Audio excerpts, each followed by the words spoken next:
খন্দকের যুদ্ধের প্রস্তুতির সময়ে চারদিকে ছিল এক কঠিন মুহূর্ত। শত্রুদের আক্রমণ ঠেকাতে মদিনার প্রবেশপথে মুসলমানেরা তখন খন্দক খননে ব্যস্ত। প্রিয় নবী হজরত মুহাম্মদ সাল্লাল্লাহু আলাইহিস সালামের নির্দেশে সাহাবীরা কাঁধে কাঁধ মিলিয়ে বিরামহীন পরিশ্রম করছিলেন। কারও মুখে অভিযোগ নেই, সবার চোখে শুধু দায়িত্ব আর ঈমানের দৃঢ়তা। এভাবেই কাজ চলছিল, কিন্তু হঠাৎ একটি জায়গায় এসে কোদাল থেমে গেল। সামনে উঠে এলো একটি বিশাল শক্ত পাথর।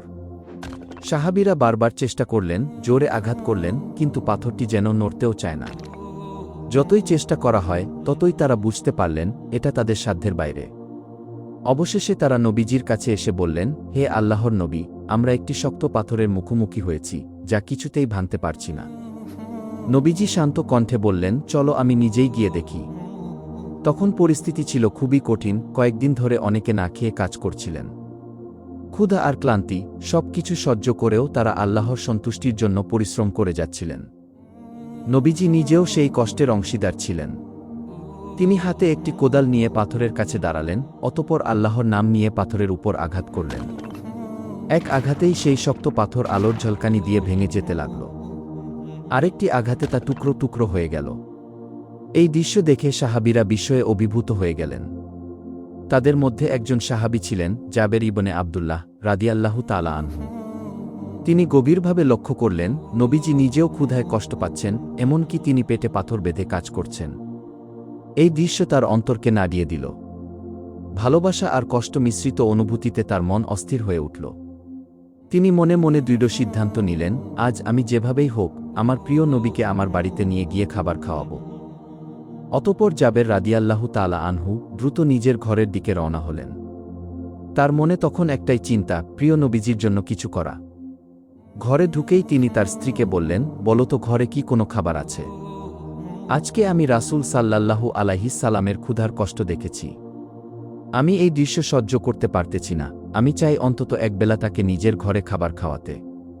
তার স্ত্রী একটু চিন্তিত মুখে একটি পাত্র থেকে অল্প কিছু জব বের করে বললেন, ঘরে তো এই সামান্য জব ছাড়া আর কিছুই নেই। সাহাবী জাবের রাদিয়াল্লাহু তাআলা আনহু থেমে থাকলেন না। তিনি দৃঢ় কণ্ঠে বললেন, ঠিক আছে, তুমি এগুলো পিষে আটা বানাও এবং রুটি তৈরি শুরু করো। তারপর কিছুক্ষণ চিন্তা করে মনে মনে বললেন, শুধু রুটি হলে কেমন হয়? যদি আর কিছু ব্যবস্থা করা যেত তাহলে আল্লাহর নবী আরও খুশি হতেন। হঠাৎ তার মনে পড়ল, তাদের কাছে একটি মোটাসোটা তাজা ছাগল আছে। এক মুহূর্ত দেরি না করে তিনি সিদ্ধান্ত নিলেন, এই ছাগলটাই জবাই করব এবং এর গোশত রান্না করে নবীজিকে মেহমানদারি করাব। সেই সময় জাবের রাদিয়াল্লাহু তাআলা আনহুর দুইজন পুত্র ছিল।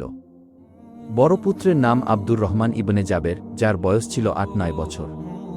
তিনি তার বড় ছেলে আব্দুর রহমান ইবনে জাবেরকে নিয়ে ছাগলটি জবাই করলেন এবং বাড়ির লোকজনকে রান্নার প্রস্তুতি নিতে বললেন। তারপর তিনি সময় নষ্ট না করে আবার দ্রুত রাসূল সাল্লাল্লাহু আলাইহিস সালামের কাছে ফিরে গেলেন।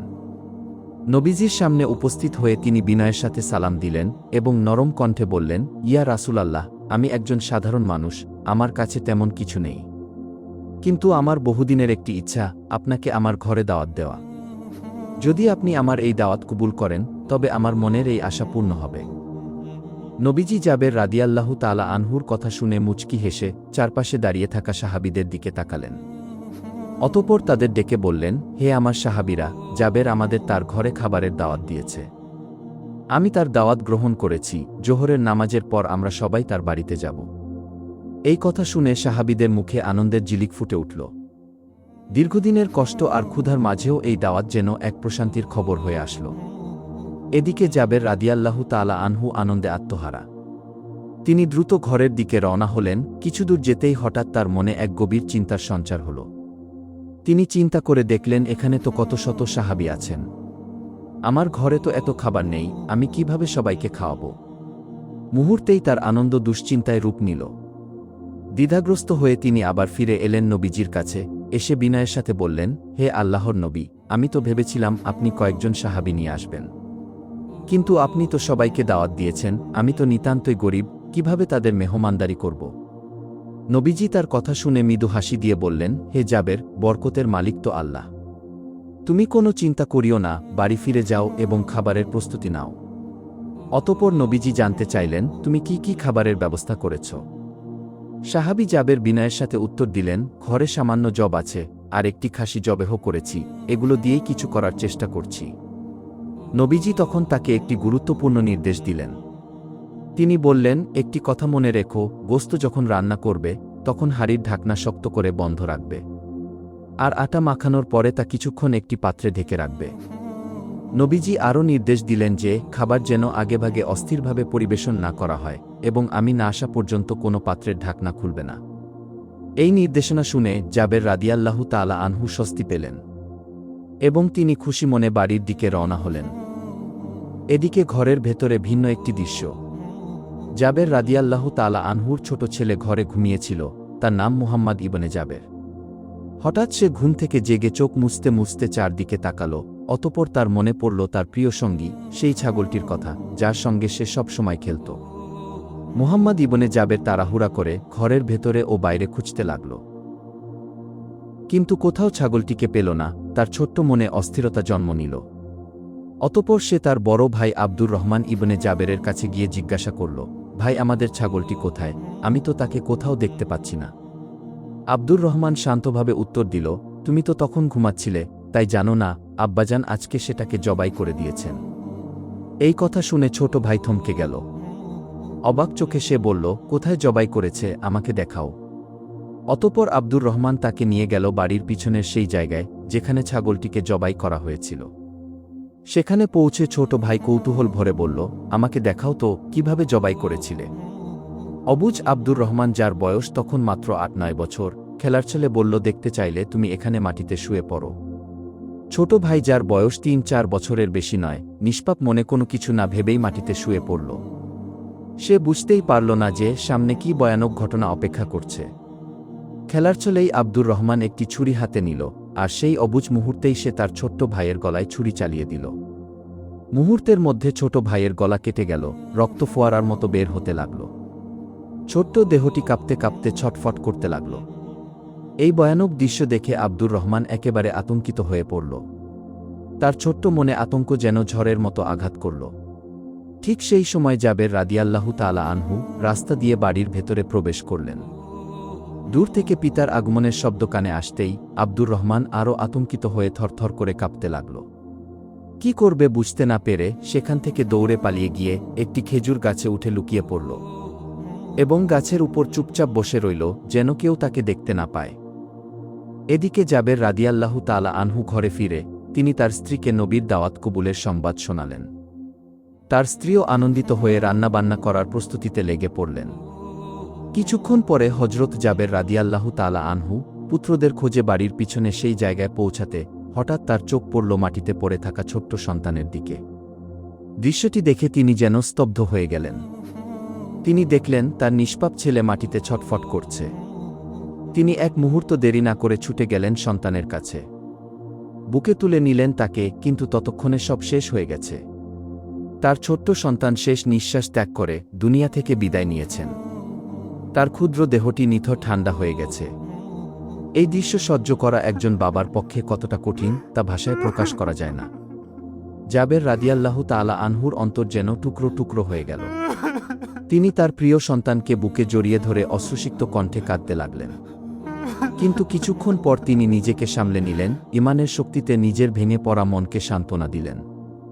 অতঃপর ধীরে ধীরে সন্তানের নিথর দেহ কোলে তুলে নিয়ে ভারাক্রান্ত মন নিয়ে বাড়ির দিকে হাঁটা শুরু করলেন। বাড়িতে পৌঁছে জাবের রাদিয়াল্লাহু তাআলা আনহু কাঁপা কাঁপা কণ্ঠে তার স্ত্রীকে ডেকে বললেন, তাড়াতাড়ি একটি কম্বল নিয়ে আসো, বাচ্চাটিকে শুইয়ে দেই। রান্নাঘর থেকে তড়িঘড়ি করে বেরিয়ে এসে উৎকণ্ঠিত হয়ে তার স্ত্রী বললেন, কি হয়েছে, তুমি কাঁদছ কেন? আমাদের আদরের সন্তানের কি হয়েছে? জাবের রাদিয়াল্লাহু তাআলা আনহু আর নিজেকে ধরে রাখতে পারলেন না। কান্না ভেজা চোখে তিনি বললেন, হে আমার বিবি, আমাদের প্রিয় সন্তান আর এই দুনিয়াতে নেই। সে আমাদেরকে ছেড়ে চিরতরে চলে গেছে। এই কথা শুনে তার স্ত্রী যেন ভেঙে পড়লেন। বুক ফাটা কান্নায় তিনি বলে উঠলেন, এটা হতে পারে না, আমি বিশ্বাস করতে পারছি না, আমার আদরের সন্তান আমাদের ছেড়ে চলে গেছে। কিন্তু সেই মুহূর্তেই জাবের রাদিয়াল্লাহু তাআলা আনহু নিজেকে শক্ত করলেন। তিনি স্ত্রীর দিকে তাকিয়ে ধীর কণ্ঠে বললেন, ধৈর্য ধরো, নিজেকে সামলাও, এখন কেঁদো না, একটুও কেঁদো না। আজ আমাদের শোক প্রকাশ করার দিন নয়, আজ দুঃখ দেখলে নবীজি দুঃখিত হবেন। অতএব ধৈর্য ধরো, কষ্ট করে হলেও মুখে হাসি ফুটিয়ে তোলো। এই কথা শুনে তার স্ত্রী বিস্ময়ে তাকিয়ে রইলেন। জাবের রাদিয়াল্লাহু তাআলা আনহু আবার বললেন, আজ আমাদের প্রিয় নবীজি রাসূলুল্লাহ সাল্লাল্লাহু আলাইহিস সালাম আমাদের ঘরে আসছেন, তিনি আমাদের দাওয়াত গ্রহণ করেছেন। আর ঠিক আজকেই আমাদের এই কঠিন পরীক্ষা এলো, আমাদের সন্তান আমাদের ছেড়ে চলে গেল। হযরত জাবের রাদিয়াল্লাহু তাআলা আনহুর কণ্ঠ ভারী হয়ে এলো, তবুও তিনি নিজেকে নিয়ন্ত্রিত রেখে বললেন, আমরা এটা মেনে নিতে পারছি না, কিন্তু মনে করো, এটা আল্লাহর পক্ষ থেকে আমাদের জন্য একটি কঠিন পরীক্ষা। এই পরীক্ষায় আমাদের ধৈর্য ধরতেই হবে। তিনি আরও বললেন, যদি আমরা এখন ভেঙে পড়ি, কান্নায় ভেসে যাই, তাহলে এই পরীক্ষায় উত্তীর্ণ হতে পারব না। আজ নবীজি আমাদের ঘরে আসবেন, যদি তিনি আমাদের এই অবস্থা দেখেন, হয়তো তিনি খাবার গ্রহণ করবেন না। অতঃপর গভীর আবেগভরা কণ্ঠে বললেন, আমরা আমাদের সন্তান হারিয়ে দুঃখ পেতে পারি, এটা স্বাভাবিক। কিন্তু আমাদের প্রিয় নবীজির মনে কষ্ট দিতে পারি না। অতঃপর তিনি স্ত্রীর হাত ধরে বললেন, নিজেকে সামলাও, ধৈর্য ধরো, আর দ্রুত খাবারের প্রস্তুতি সম্পন্ন করো। তারপর তারা দুজনে ছোট্ট ছেলেকে কম্বলে মুড়িয়ে রান্নাঘরের পেছনে রেখে আসলেন এবং স্ত্রী রান্নার কাজে মন দিলেন। অতঃপর হযরত জাবের রাদিয়াল্লাহু তাআলা আনহু বের হলেন বড় পুত্র আব্দুর রহমানের খোঁজে। বাড়ির পেছনে গিয়ে ছেলের নাম ধরে জোরে ডাক দিলেন। গাছের উপর আত্মগোপন করা বড় ছেলে সব ঘটনা প্রত্যক্ষ করছিল আর ভয়ে কাঁপছিল। পিতার ডাক শুনে ভাবল, এখন পালাতে না পারলে পিতার হাতে ধরা পড়তে হবে, ধরা পড়লে আর রক্ষা থাকবে না। আব্দুর রহমান পালানোর উদ্দেশ্যে গাছ থেকে তাড়াহুড়ো করে নামতে গিয়ে পা দুটো পিছলিয়ে নিচে পড়ে যায় এবং নিচে থাকা পাথরের সাথে আঘাতপ্রাপ্ত হয়ে সেও মৃত্যুর কোলে ডলে পড়ে। জাবের রাদিয়াল্লাহু তাআলা আনহু পিছনে কিছু একটা পড়ে যাওয়ার শব্দ শুনতেই পিছনে তাকিয়ে দেখলেন, তার বড় পুত্র আব্দুর রহমান ছটফট করছে। তিনি দৌড়ে গিয়ে সন্তানকে কোলে তুলতেই তিনি দেখলেন, আব্দুর রহমানের দেহে প্রাণের স্পন্দন নেই, সেও দুনিয়া ছেড়ে চলে গিয়েছে। জাবের রাদিয়াল্লাহু তাআলা আনহুর বুঝতে বাকি রইল না, প্রকৃত ঘটনা কি ঘটেছিল। অল্প কিছু সময়ের ব্যবধানে তার আদরের দুই সন্তান পৃথিবী থেকে চলে গেল। তিনি সন্তানের লাশ বুকে জড়িয়ে কান্নায় ভেঙে পড়লেন। হযরত জাবের রাদিয়াল্লাহু তাআলা আনহু নিজেকে সামলে নিয়ে ছেলেকে কোলে তুলে বাড়ির ভেতরে যাওয়ার জন্য রওনা হলেন। বাড়ির ভেতরে পৌঁছে কান্না জড়িত কণ্ঠে স্ত্রীকে বললেন, বিবিগো, আরও একটি কম্বল নিয়ে আসো, আমাদের বড় ছেলে আর এই দুনিয়াতে নেই। বড় ছেলের এই অবস্থা দেখে জননী পুনরায় আর্তনাদ করে উঠলেন। স্বামী তাকে পুনরায় সান্ত্বনা দিয়ে বললেন, ধৈর্য ধরো, আজ আমাদের দুঃখ প্রকাশের দিন নয়, আজ আমাদের পরম আনন্দের দিন। দয়াল নবীজি অল্প কিছুক্ষণের মধ্যেই আমাদের ঘরে তাশরিফ রাখবেন। অতঃপর দুজনে মিলে বড় ছেলের লাশ কম্বলে মুড়িয়ে রান্নাঘরের পিছনে ছোট ছেলের লাশের পাশে রাখলেন। এরপর স্বামী স্ত্রী দুজনে তাদের চোখের পানি মুছে মুখে হাসি ফুটিয়ে তুললেন। হযরত জাবের রাদিয়াল্লাহু তাআলা আনহু তার স্ত্রীকে বললেন, তুমি রান্নার কাজে মন দাও। জোহরের আজান হয়ে গেছে, অল্প কিছুক্ষণের মধ্যেই নবীজি আমাদের বাড়িতে চলে আসবেন। অতঃপর জাবের রাদিয়াল্লাহু তাআলা আনহু জোহরের নামাজ আদায় করে বাড়ির সামনে এসে দাঁড়ালেন। অন্তরে এক অদ্ভুত আনন্দ এবং অপেক্ষার অনুভূতি। প্রিয় নবীজির আগমনের প্রতীক্ষায় তিনি পথের দিকে তাকিয়ে রইলেন। অল্পক্ষণের মধ্যেই নবীজিকে উটের পিঠে করে আসতে দেখা গেল এবং পেছনে সাহাবীদের লম্বা কাতার দেখা যাচ্ছিল। হযরত জাবের রাদিয়াল্লাহু তাআলা আনহু আনন্দে আত্মহারা হয়ে দৌড়ে নবীজির সামনে চলে এলেন। তিনি তার প্রিয় নবী রাসূল সাল্লাল্লাহু আলাইহিস সালামকে বিনয়ের সাথে সালাম দিলেন এবং বললেন, ইয়া রাসূলাল্লাহ, আমাদের বাড়িতে আপনাকে স্বাগতম। অতঃপর তিনি নবীজির উটের কাছে গিয়ে তাকে বাড়ি পর্যন্ত এগিয়ে আনলেন এবং তার স্ত্রীকে ডেকে বললেন, আল্লাহর রাসূল আমাদের বাড়িতে এসেছেন, তাড়াতাড়ি খাবারের ব্যবস্থা করো। নবীজি জাবেরের ঘরের সামনে উট থামিয়ে তার ডান পা মোবারক মাটিতে রাখলেন। বাম পা মোবারক এখনও নামাতে বাকি। এই সময় হযরত জিবরাইল আলাইহিস সালাম আল্লাহর পক্ষ থেকে নির্দেশ নিয়ে এসে নবীকে সালাম জানালেন এবং বললেন, হে আল্লাহর রাসূল, আমি আল্লাহর পক্ষ থেকে সংবাদ এনেছি। আল্লাহ তাআলা বলেছেন, আজকে যখন আপনি জাবেরের বাড়িতে খাবার খেতে বসবেন, তখন যেন আপনি জাবেরের দুই পুত্রকে নিয়ে তাদের সাথে বসে খাবার খাবেন। এই কথা বলে ফেরেশতা জিবরাইল আলাইহিস সালাম চলে গেলেন। অতঃপর নবীজি সাহাবায়ে কেরামকে নিয়ে জাবেরের ঘরে তাশরিফ রাখলেন। জাবের রাদিয়াল্লাহু তাআলা আনহু বাড়িতে বসার জন্য ব্যবস্থা করলেন, তাদের সামনে দস্তরখান বিছিয়ে দিলেন। কিছু সাহাবীকে বাড়ির ভেতরে বসালেন এবং বাকি সাহাবীদের উঠোনে বসালেন। জাবেরের স্ত্রী রুটির পাত্র এবং গোস্তের পাত্র নিয়ে নবীর সামনে রাখলেন। অতঃপর জাবের রাদিয়াল্লাহু তাআলা আনহু বিনীতভাবে বললেন, হে আল্লাহর নবী, আপনার নির্দেশ অনুযায়ী গোশত রান্না করা হয়েছে। আপনি অনুগ্রহ করে দেখে বলুন সবকিছু ঠিক হয়েছে কিনা। অতঃপর নবীজি খাবারের বরকতের জন্য দোয়া করলেন। দোয়া শেষে নবীজি বললেন, হে জাবের, তুমি এই পাত্র দুটি ঘরের ভেতরে নিয়ে যাও, আর সেখান থেকেই সবার মাঝে পরিবেশন করো। আর মনে রেখো, প্রতিবার গোশত ও রুটি নেওয়ার পরে পাত্রগুলো ঢাকনা দিয়ে ঢেকে রাখবে। অতঃপর নবীজির নির্দেশ অনুযায়ী পর্যায়ক্রমে খাবারগুলো পরিবেশন করার জন্য মেহমানদের সামনে হাজির করলেন। তারপর জাবের রাদিয়াল্লাহু তাআলা আনহু নবীজিকে আরজ করলেন, ইয়া রাসূলুল্লাহ, দয়া করে খানা শুরু করুন। নবীজি বললেন, হে জাবের, তোমার ছেলেরা কোথায়? তাদেরকে ডাকো, আমরা সবাই তাদের সাথে বসে খাবার খাব। হযরত জাবের রাদিয়াল্লাহু তাআলা আনহু বললেন, হে আল্লাহর নবী, আপনি দয়া করে খেয়ে নিন, ছেলেদেরকে আমি পরে ডাকব। আল্লাহর রাসূল পুনরায় বললেন, তোমার ছেলেদের ডেকে নিয়ে এসো, আমি তাদেরকে সাথে নিয়ে খানা খাব। জাবের কিছুক্ষণ দ্বিধাগ্রস্ত হয়ে নীরব থাকলেন, কি বলবেন বুঝতে পারছেন না। তখন রাসূলুল্লাহ সাল্লাল্লাহু আলাইহিস সালাম বললেন, জাবের, তুমি বুঝতেছ না, তোমার বাচ্চাদের সাথে খাবার খাওয়া আমার ইচ্ছা, স্বয়ং আল্লাহ তাআলার ইচ্ছা। এখন তুমি দেরি করো না, তাড়াতাড়ি তোমার বাচ্চাদের আমার কাছে নিয়ে এসো। এমন পরিস্থিতিতে এখন সে কি করবেন কিছুই যেন বুঝতে পারছিল না। কিভাবে সে তার সন্তানদেরকে নবীজির কাছে নিয়ে আসবেন? তার দুই সন্তান তো অনেক আগেই ইন্তেকাল করেছেন, তাদের লাশ রান্নাঘরের পেছনে রাখা। এই কথা ভেবে হযরত জাবের রাদিয়াল্লাহু তাআলা আনহু এবং তার স্ত্রী পুনরায় হাত জোড় করে আরজ করলেন, ইয়া রাসূলাল্লাহ, আপনি খানা খেয়ে নিন, আমরা তাদের পরে ডেকে দিচ্ছি। তখন নবীজি বললেন, হে জাবের, কিছুক্ষণ পূর্বে জিবরাইল আলাইহিস সালাম আমাকে আল্লাহর নির্দেশ জানিয়ে গিয়েছেন আমি যেন তোমার ছেলেদেরকে সঙ্গে নিয়ে খানা খাই। নবীজির এই কথা শুনে হযরত জাবের এবং তার স্ত্রী আর ধৈর্য ধরে রাখতে পারলেন না। তারা চিৎকার করে কেঁদে কেঁদে সমস্ত ঘটনা খুলে বললেন।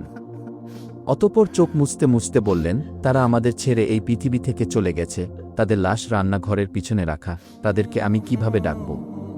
হে আল্লাহর নবী, আপনি খানা শুরু করুন। এই কথা শুনে রাসূলুল্লাহ সাল্লাল্লাহু আলাইহিস সালাম কিছু সময় চুপ করে রইলেন। তারপর তিনি জাবের রাদিয়াল্লাহু তাআলা আনহুকে বললেন, হে জাবের, তুমি খুব নেককার এবং মহব্বতকারী একজন পিতা। আমি আগে জানতাম না তোমার সন্তানেরা এই পৃথিবী ছেড়ে চলে গেছে। তবুও তুমি আমাকে খাবারের জন্য ডেকেছ, তুমি আমাকে বোঝানোর চেষ্টা করছ, তুমি সত্যিই আমাকে খুব ভালোবাসো, তোমার ঈমান ও ধৈর্যে আল্লাহ খুশি হয়েছেন। অতঃপর নবীজি জাবেরকে বললেন, তোমার ছেলেদের কাছে গিয়ে বলো আল্লাহর নবী তাদের ডাকছেন। হযরত জাবের রাদিয়াল্লাহু তাআলা আনহু নবীজির নির্দেশ মোতাবেক ছেলেদের লাশের সামনে গিয়ে দুই ছেলের নাম ধরে ডেকে বললেন, আল্লাহর নবী তোমাদেরকে ডাকছেন, তোমরা উঠো। সঙ্গে সঙ্গেই তারা দুজন আল্লাহু আকবার বলে দাঁড়িয়ে গেল।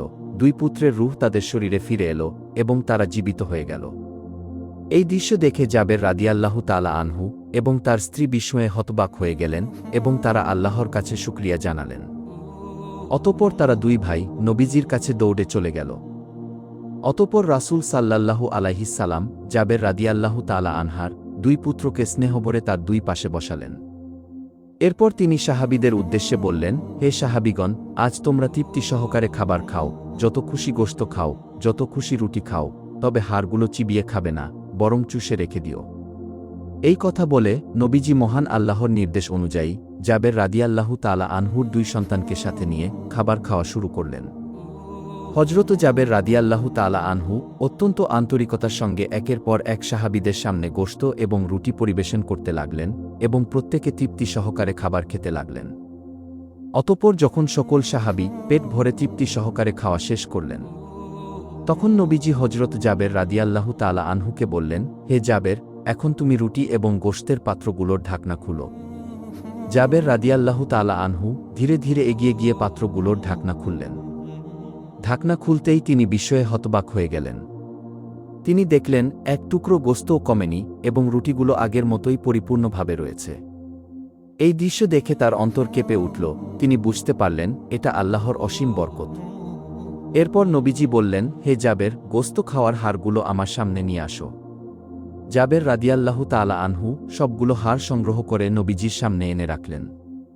নবীজি সেগুলোর দিকে তাকিয়ে আল্লাহর দরবারে দোয়া করলেন। দোয়া শেষে ঘটল এক অলৌকিক ঘটনা। সেই হাড়গুলোর মধ্য থেকে জাবের রাদিয়াল্লাহু তাআলা আনহুর ছোট্ট ছেলের সেই প্রিয় ছাগলটি জীবিত হয়ে উঠে দাঁড়াল এবং দৌড়ে চলে গেল।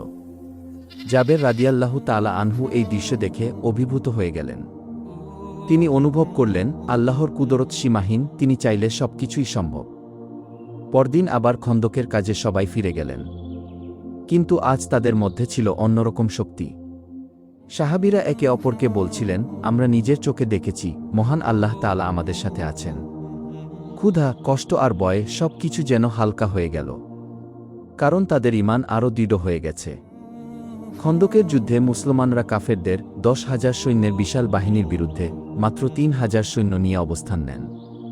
সংখ্যা ও শক্তির দিক থেকে পার্থক্য ছিল বিশাল, তবুও ঈমানের দৃঢ়তায় মুসলমানরা অটল ছিলেন। চারদিক থেকে অবরুদ্ধ অবস্থায় থাকা সত্ত্বেও তারা আল্লাহর উপর পূর্ণ ভরসা রাখেন। আর আল্লাহর গায়েবী সাহায্যের মাধ্যমে শত্রুদের মধ্যে ভীতি সৃষ্টি হয় এবং তাদের পরিকল্পনা ভেঙে যায়। অবশেষে তারা পিছু হটতে বাধ্য হয়। ফলে মুসলমানরা আল্লাহর রহমত ও সাহায্যের মাধ্যমে বিজয় লাভ করেন।